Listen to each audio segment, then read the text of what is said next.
আসসালামু আলাইকুম। আমি আজকে খুবই একটি সহজ আর সিম্পল রেসিপি নিয়ে হাজির হয়েছি। আমি আজকে কাঁঠালের বিচির ভর্তা করে দেখাবো, আর খুবই সহজ উপায়ে। আমি এখানে 1 কাপের মতো কাঁঠালের বিচি নিয়েছি, আর এগুলোকে কালো চুষা উপর থেকে আমি পরিষ্কার করে নিয়েছি, ধুয়ে এগুলো এখন আমি পর্যাপ্ত পরিমাণ পানি দিয়ে সিদ্ধ করে নেব। তো আমার এখানে কাঁঠালের বিচি সিদ্ধ হয়ে গিয়েছে, আর এটা খুব ভালোভাবে সিদ্ধ হয়ে গেছে। এখন এটাকে আমি চুলা থেকে নামিয়ে ফেলবো আর পানি ঝরতে দেব। তারপর এদিকে একটা ফ্রাই প্যানে আমি শুকনো মরিচ ভেজে নেব।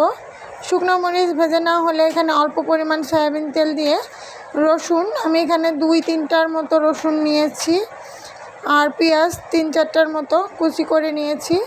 এখন এগুলোকে অল্প পরিমাণ করে ভেজে নেব, খুব বেশি ভাজবো না। এখন এটাকে আমি চুলা থেকে নামিয়ে ফেলছি। এখন আমি পাটায় এই ভর্তাটা করে নেব। পাটার ভর্তা খেতে কিন্তু অন্যরকমই স্বাদ লাগে, হাতে ভর্তা স্বাদ লাগে। আপনারা যারা পাটাতে ভর্তা করতে বিরক্ত বোধ করেন, ঝামেলা মনে করেন, তারা ব্লেন্ডারেও এটা ব্লেন্ড করে নিতে পারেন।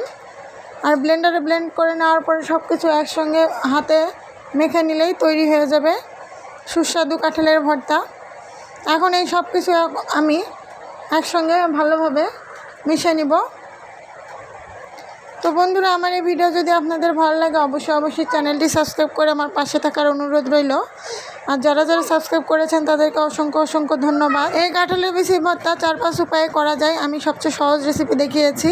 গরম ভাতের সাথে এই ভর্তা খেতে অনেক মজা লাগে। তো ভালো থাকবেন বন্ধুরা, আল্লাহ হাফেজ।